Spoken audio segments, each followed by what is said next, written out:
पाए थे, तो एक तो हमने महिला सम्मान का कार्यक्रम रखा था और कवियों के द्वारा हमारा था कि लोगों को रसपान किया जाए, लोगों को चेहरों पे खुशियाँ लाई जाएँ, चाहे वो स्त्रियों को मजबूती देने के, रोजगार देने का फील्ड हो, उस सब में हम मजबूती देते हैं। जब तक लोगों के काम नहीं करेगी, लोगों के भलाई के काम नहीं करेगी, तब तक वो सरकार दोबारा से जीत कर किसी भी प्रदेश में सरकार नहीं बना पाए। हमारी पंजाब में सरकार बनी और मैं आपको विश्वास दिलाता हूँ कि अरविंद केजरीवाल जी उस विश्वास पे पूरे उतरेंगे। पंजाब में जो उन्होंने वादे किए हैं उसे पूरा, खासकर जो गरीब महिलाएं हैं और एजुकेशन में जो गरीब बच्चे हैं 10वीं 12वीं के बाद जो पढ़ नहीं पाते हैं, उनको डिग्री डिप्लोमा जैसे LLB करना है, पैरामेडिकल, और सरकार जो भी होगी हम उससे मदद करेंगे। महिलाओं को ही हो, कुछ गरीब बच्चे जो होते हैं उनको भी शिक्षा में और रोज़गार, उनको फीस पे करने के लिए पैसा नहीं होता है, तो उसके लिए भी हमारी संस्था उनकी हेल्प करती है और उनको एडमिशन करा के कुछ आधी फीस अपनी तरफ से। बिल्कुल इससे इसकी चर्चाएं चलती आ रही हैं पहले से, इसीलिए दिल्ली गवर्नमेंट ने प्रोजेक्ट अभी तो दिल्ली के बिहाफ पे अभी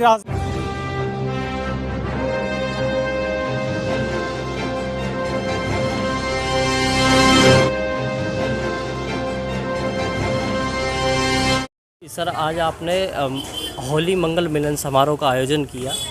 सर, क्या उद्देश्य था इस कार्यक्रम का? देखिए, पिछले 2 साल से लोग परेशान थे इस कोविड को लेके, ना कोई त्यौहार मना पा रहे थे, ना कहीं मिल पा रहे थे, ना हंस पा रहे थे।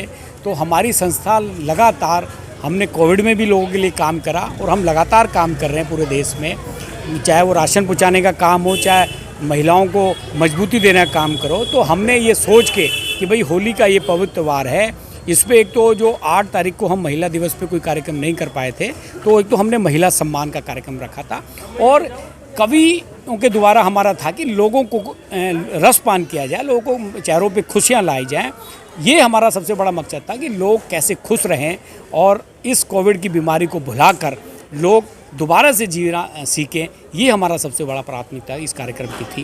काफ़ी समय से लोग परेशान थे, कोविड से परेशान थे, और इस बार आपने इस पहल किया है और किस तरह महसूस कर रहे हैं? नहीं, मुझे तो बहुत मैंने पिछले साल भी इस कार्यक्रम को किया था, तो लेकिन वो बहुत छोटे स्तर पे हम कर पाए थे और मेरा मकसद रहा है कि हमेशा जब भी हमें ऐसा मौका मिले कि हम कुछ लोगों के चेहरे पे खुशियाँ ला सकें, तो उस कार्य को हमें करना चाहिए। संस्था हमारा जिसका मकसद ही है कि लोगों को किस तरह से हम मजबूती दें, महिलाओं को, खासकर गरीब को, बच्चों को, हम उनको मजबूती देने का काम करते हैं, चाहे वो एजुकेशन के फील्ड हो, चाहे वो स्त्रियों को मजबूती देने के, रोजगार देने का फील्ड हो, उस सब में हम मजबूती देते हैं। होली के अवसर पे पंजाब में आम आदमी पार्टी की सरकार बनी है, क्या संदेश? देखिए, मैं ये कहना चाहता हूँ आपको कि अब कोई भी सरकार जब तक लोगों के काम नहीं करेगी, लोगों के भलाई के काम नहीं करेगी, तब तक वो सरकार दोबारा से जीत कर किसी भी प्रदेश में सरकार नहीं बना पाएगी। पहले एक ऐसा मुख्यमंत्री अरविंद केजरीवाल है जिसने दिल्ली में भी जब 5 साल की सरकार के बाद दोबारा वो लोगों के बीच में गए तो उन्होंने एक ही बात की कि अगर मैंने काम किया है तो मुझे वोट देना, नहीं तो मत देना। वही उन्होंने पंजाब में किया कि मुझे एक मौका दीजिए, मैं आपको जो दिल्ली में हमने बढ़िया काम किए हैं वो काम करके दिखाऊंगा। तो वास्तव में आपने देखा प्रचंड बहुमत, मतलब ऐसा बहुमत सालों में कभी मिला हो किसी को, तो प्रचंड बहुमत के साथ हमारी पंजाब में सरकार बनी और मैं आपको विश्वास दिलाता हूँ कि अरविंद केजरीवाल जी उस विश्वास पे पूरे उतरेंगे। पंजाब में जो उन्होंने वादे किए हैं उसे पूरा करेंगे। तो 4 कदम वेलफेयर फाउंडेशन NGO है आपकी, सर, ये किस तरह का काम करती है और महिलाओं और युवाओं में किस तरह से?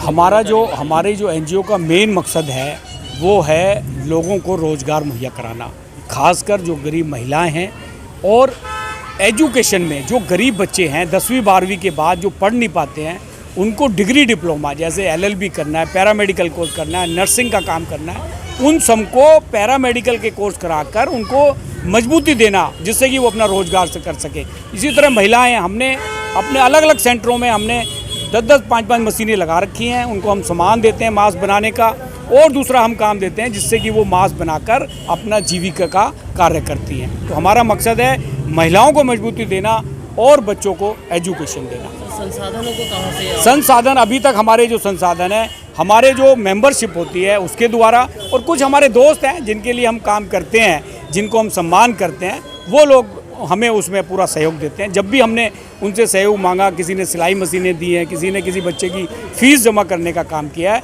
तो वो हमें पूरा सहयोग मिलता है। लेकिन आने वाले समय में सरकार के दुआ में भी हमें सहयोग मिलेगा।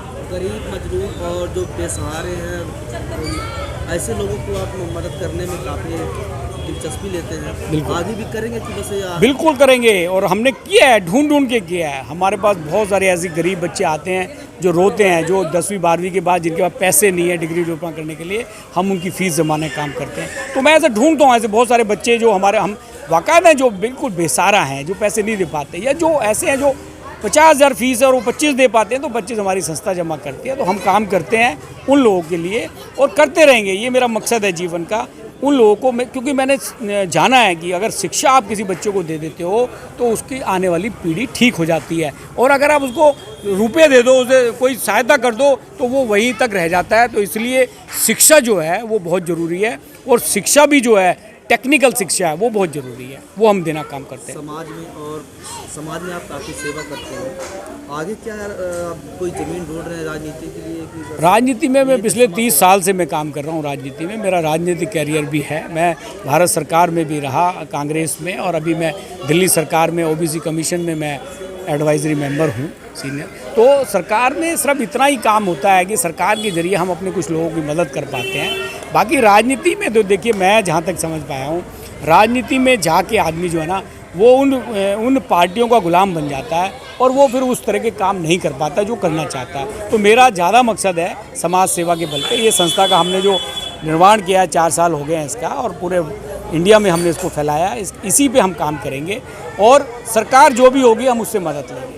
आम आदमी पार्टी जिस तरह दिल्ली में विकास की, उस प्रकार से पंजाब में विकास के जुमला रहेगा। बिल्कुल विकास हमने शुरू कर दिया है। देखिए, केजरीवाल ने बिल्कुल शुरू कर दिया है।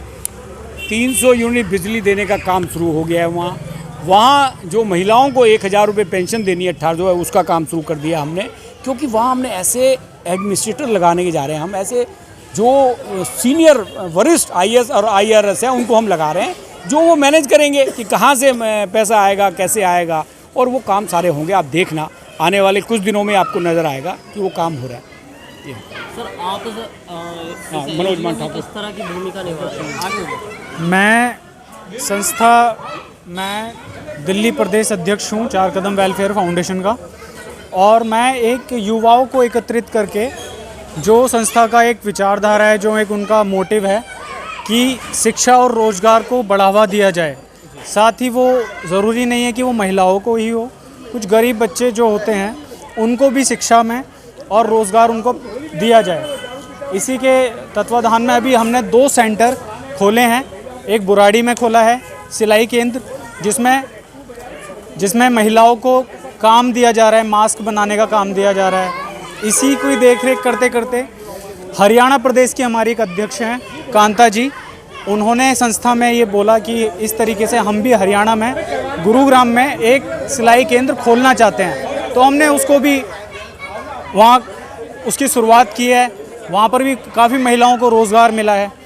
साथ ही जो बच्चे हैं, जो गरीब बच्चे हैं, जिनके पास फ़ीस पे करने के लिए पैसा नहीं होता है, तो उसके लिए भी हमारी संस्था उनकी हेल्प करती है और उनको एडमिशन करा के कुछ आधी फीस अपनी तरफ से भरती है। जो भी हम सहयोग कर सकते हैं वैसा करते हैं।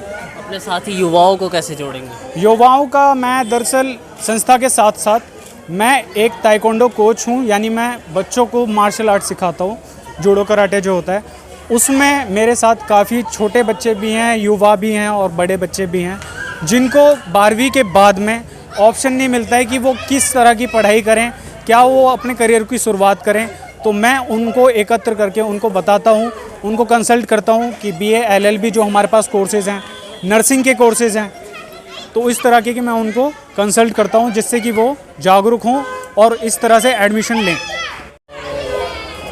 जो आजकल के देश में दिल्ली जैसे बड़े शहर में बलात्कार हो रहा है, तो क्या आप लड़कियों को जूडो कराटे मार्शल आर्ट सिखाते हैं? देखिए, मैं कृष्णा नगर में एक ताइक्वांडो कोच हूँ। ताइक्वांडो भी एक मार्शल आर्ट का पार्ट है, तो उसमें सेल्फ डिफेंस होती है। अभी दिल्ली सरकार का भी मैं OBC कमीशन में एडवाइजरी मेंबर हूँ। OBC कमीशन में अन्य पिछड़ा वर्ग आयोग में दिल्ली सरकार में मैं सदस्य हूँ।